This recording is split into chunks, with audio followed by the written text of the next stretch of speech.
Greetings from the past before the time travelers, and welcome back to another episode of The Ladder. My name is Ty, and we're moving on with the story. It pushes me back down to my knees before I'm prone and vulnerable on my stomach. It makes me tumble, and I can just feel my whole body seizing, riffing on the floor. Everything and nothing hurts. It feels like I'm on the verge of death. And if I'm not dying, I nearly wish I actually am. Hannah? Hannah, what is going on in here? Why are you? Brains. What? Seeing Luke, something snaps back, and I'm able to take a gasp of air on my own, volition for the first time in what felt like centuries. I would have rejoiced and cried for his name if the pain still not dragged my body. Oh. Instead, all I can do is stare, literally, as he comes to my side and lifts me up, cradling me in his arms. He tries to get me to my feet, perhaps to take me out of here. But all he's able to do is to get me to sit, make sure I'm not thrashing on the floor. I can still feel my muscles spasm, limbs jerking like a puppet's on the strings. Luke holds me tight and keeps me still, so that I do not hurt myself anymore. Whatever it is that happened, it has my mind feeling frayed and battered. Eventually the pain dies down into a dull ache, and my own tongue stops feeling like cotton. It's only now that I can feel the wetness on my cheeks, tears streaking down my face. A coughing racks my body, now that I don't feel like joking. And it just all feels so horrible. But I don't care. I don't care! Please. What's with the relationship? Nothing? What happened here? Who did this to you? I don't know. I'm so sorry. Shh, it's all right. You're safe now, Hannah. You're safe now. Dot dot dot dot dot dot. Next chapter. That's creepy. Stop the humming. A minute. Oh god. Before his parents' death, he lived in New Jersey, where his family owned a diner and bakery. He and his oldest sister were orphaned due to a hate of crime. Oh, to a hate crime, and they were forced to move to England, where their grandparents lived. He had loved cooking and helping out with their old diner, but grew lazy and disinterested after the incidents. It did not help that he was one of the few blacks in a predominantly white community at the time. His passion for the visual art was sparked when he found old Polaroids and home movies of his parents. Freelancing helped pay his rent, but the man had long set his sights on the indie film scene. It was during the creation of his first documentary that a robbery occurred, and Ashton was there to investigate. Being in the wrong place at the wrong time led to Zachary being placed as a suspect. Oh, but the rookie detective helped him clear his name. Oh, typical Ash. Oh god. The pleasant aroma hits me long before I cross the threshold. Faint, but light and warm, a reminder of what home is. Past stern but commanding gaze, masked tender smiles, the sunlight flittering through the eaves in the morning, and the distinct smell of cinnamon and vanilla as it drifts through the air every time something cooks from the room. The room, our room, mine palms, bright and joy. My sisters and I too, eventually. But we ain't allowed there. Not yet. Not until we're taller or older. Not until we've learned how to take care of ourselves and not burn our hands or reach the cupboards without having to be lifted. But a little peek wouldn't hurt, yeah? The floorboards are cold under my feet more than it usually is. The walls more forbidding than what I'm used to. Further and further the room goes. Mass singing keys and No, please wait. I'll be good. I'll sleep on time. Don't go. I can't hear Pa. Not above ruckus clanging and the deafening roar of gunshots, nor the screams replacing the comforting soft melodies. There is only the blinding fear.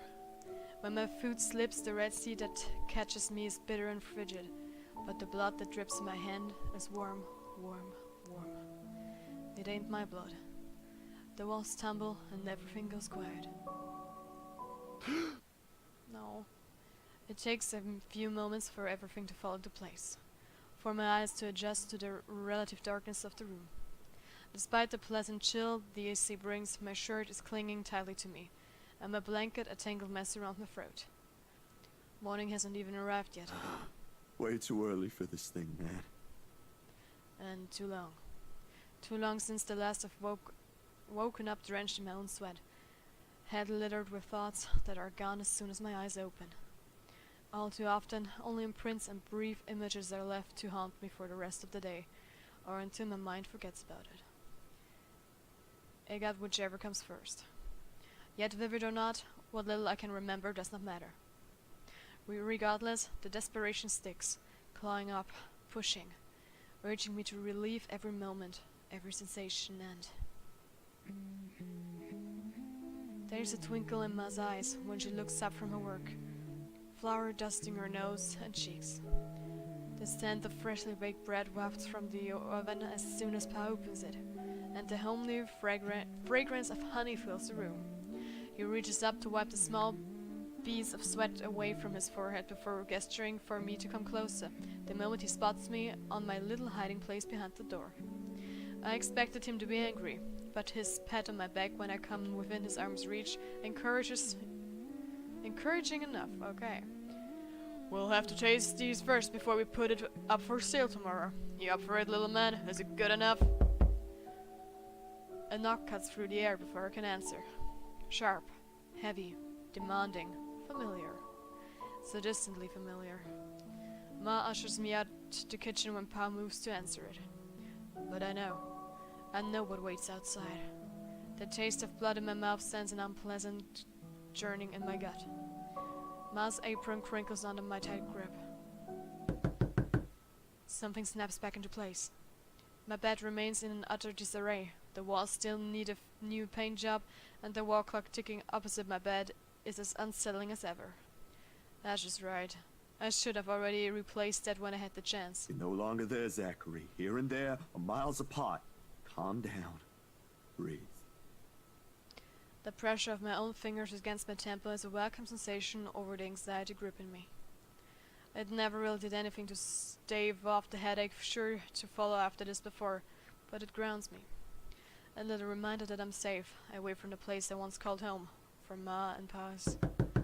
The urgency with each rap that falls finally chases away the ghosts threatening to hang around. Why anyone thinks it's a good idea to knock at someone else's door this late confuses me. Nana would chase them all away with her broom if she was there. But no matter, it's a welcome break from the thoughts about to take a morbid turn if left festering.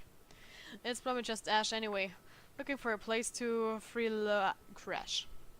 Looking for a place to crash. Wonder of wonders why he's bothering with the courtesy when he never did so before.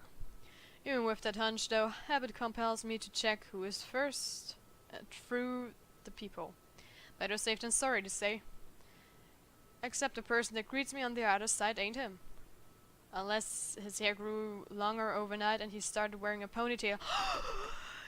Oh my god! It's Isabella! Oh! Of course, which I highly doubt will happen any time soon, no matter how funny that looks in my head. I waste no time opening the latches. Isabella, Yes! it's late. Yes! She's alive! I didn't kill her! Peace! There's something I can't quite pinpoint in her eyes when she looks up. Her face a pallid shade, shoulders tense, breathing heavy, and an uncontrollable shaking in her hands she's trying to hold back. Hide if I didn't know any better. Hey, Zach. Sorry. I know it's weird for me to show up at this hour, but you were the closest to my office, and... No. It's perfectly fine. I'm not really working on anything right now. Do you want to come in? Is it all right? I know you should be sleeping at this hour, but I thought... I'm sorry, I just thought... I have no idea why I went here. My feet just moved on their own after I got out of the office, and... Sorry. She trails off, her voice lost in the muggy night air.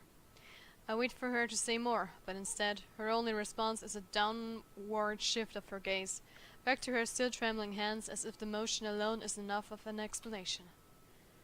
A minuscule gesture. Easy to miss if one is not paying attention. But before someone who has seen the same expression on the mirror, done the same thing too many times, when night terrors are inevitable, it is not. Hey, don't worry about it. At least you not. Ash just barges in and crashes on the couch whenever he feels like it. Wow. I swear that guy is one fine hairline away from being a criminal. Without waiting for her answer, I step away from the door and saunter over the kitchenette. For a few seconds, only the clinking of the plates can be heard above the constant tick-tock. Late as it may be for a snack, the familiar motion keeps me occupied, steering my mind away from dangerous thoughts. Isabelle's company is not unwelcome either. Whatever her reason for showing up here at such an hour doesn't matter. I'll be damned if I just turn away, frazzled as she is. The door clicks shut behind her when she finally enters, feet scuffling softly against the tile floor. In all the years I've known her, she has never once lost her ever upbeat spirit. Yet, in this particular moment, as she stands in my doorway, holding her arms close to herself, it's as if I'm looking at someone completely withdrawn from the person I've come to know all these years. Do you want to drink or eat anything? I haven't restocked my food stash yet, so ingredients may be a bit limited. But I'm sure I can whip something up with what I have here. Just water will do, please. Thanks, Zach. What? No additional food requests? That's new. I'll put something together for you anyway. Feel free to make yourself at home. You ain't exactly a new visitor here. Although my room's not at its most presentable right now. Sorry. New freelance gigs and such. Didn't have time to fix things up here lately. It's okay. I don't mind. Usually, she'd have something more to say about that. I quip a witty remark to provoke a laughter or two. Nothing from her this time. Only a weak smile before she takes a seat on a couch, and a silence that stretches out, until what we left hanging feels disconcerting. Before everything turns stifling and awkward, I continue talking, if only to keep the dead air at bay. How's one supposed to keep a conversation going when the person you're talking to is like this? Anyway, gigs. Can you believe this one client we got? Boss had all my scheduled shoots shifted after they caught wind of this couple buying a new property. Man, must be nice to have all the money in the world. The world itself moves for you, huh? She's curled up on one side of the couch and hugging her knees close when I bring the tray carrying the sandwiches and the water she requested. She starts to straighten up as I'm unloading the contents, but pauses as soon as I hold up my hand in a holding gaze chair. You're a guest. Didn't I say you're free to make yourself at home? Here's your water. Careful. The tremor in her hands, though lighter now, still hasn't subsided when she reaches out for the glass. I give her a questioning look, but she is quick to avert her eyes, keeping herself occupied by taking small gulps of water. Or maybe she just doesn't want me asking questions. Worrying. This suddenness of words, this bout of quiet not normally present in our chats. Even the creaking of the old chair when I casually take the seat is a welcome break. Although the company's familiar, this has gone way past unnerving. What happened? Overtime at work? She doesn't answer immediately. Another gulp drains a glass of its remaining contents. One would think it will be enough to help her recover, yet she doesn't lose her taut grip on the glass as she cradles in on her lap. Her eyes take an unfocused gaze when she speaks again. Yeah. Boss handed me extra work today. After what happened to Rose. Rose. Why do I feel like you've mentioned her before?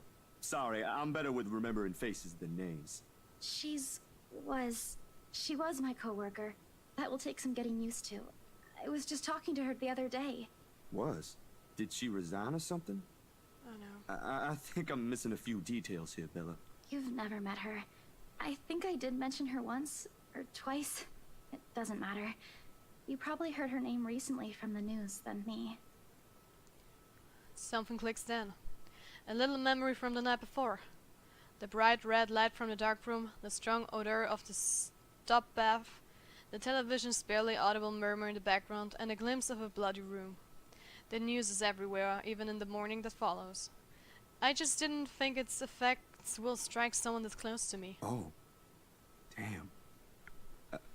I didn't mean to bring that up. No, like I said, it'll take some getting used to, but it'll get better.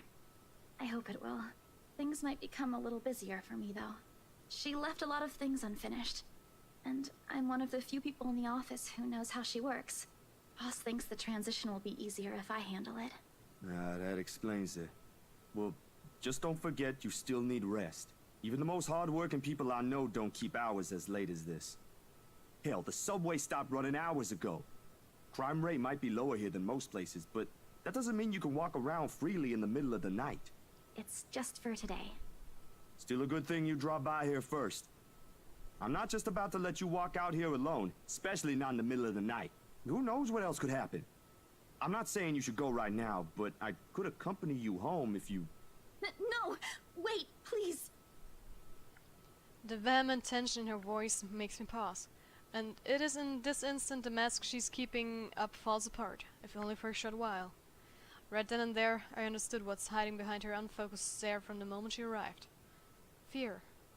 Pure, unadulterated fear. It's disturbing to see such marring her usual upbeat countenance. With a sigh, I cross the small distance separating us and kneel in front of her. She doesn't flinch when I do so. However, the way she appears to make herself smaller against the couch is telling enough. Bella, this ain't just about your coworker, is it? What is it really about? I'm all ears. Attack. The sound of glass shattering rents through the air as soon as her hold on it looses. In the span of a few seconds, her breathing grows labored. I don't know. I don't know anymore. She claps her hands over her ears, pressing it tightly against the sides of her head. Her voice grows weaker with each word, each plea coming out of her mouth. Please don't leave me alone.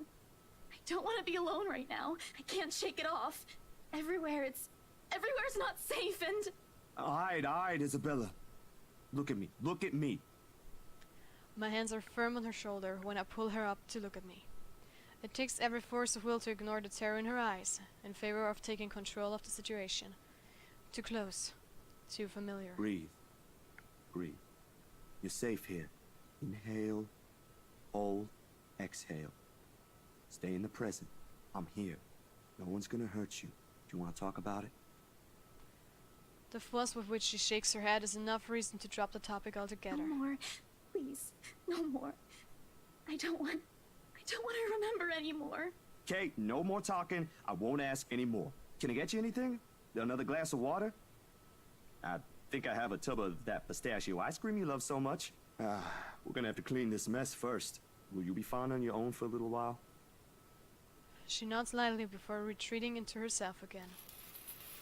No more words are exchanged after that, and I take that as my cue to start cleaning the shards littering the floor before either one of us could hurt.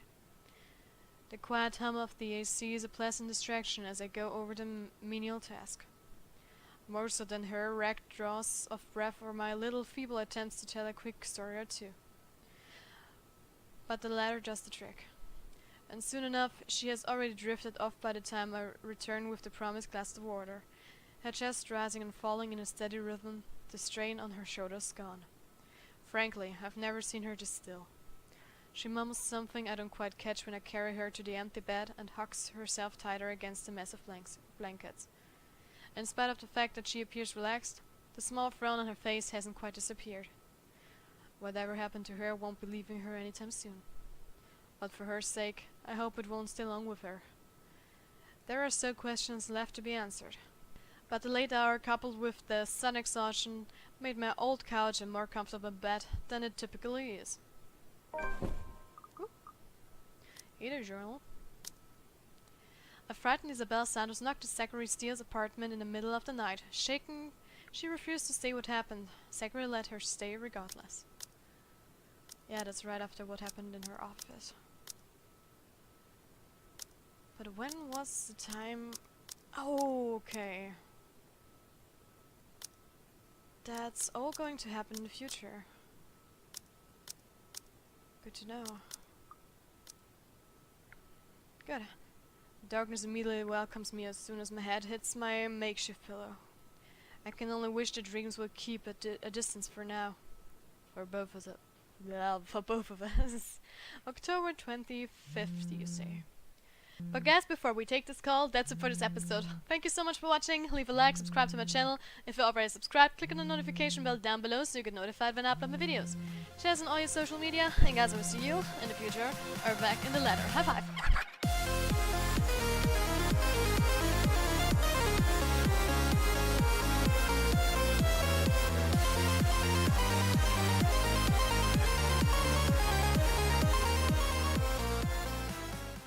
Well, that was fun.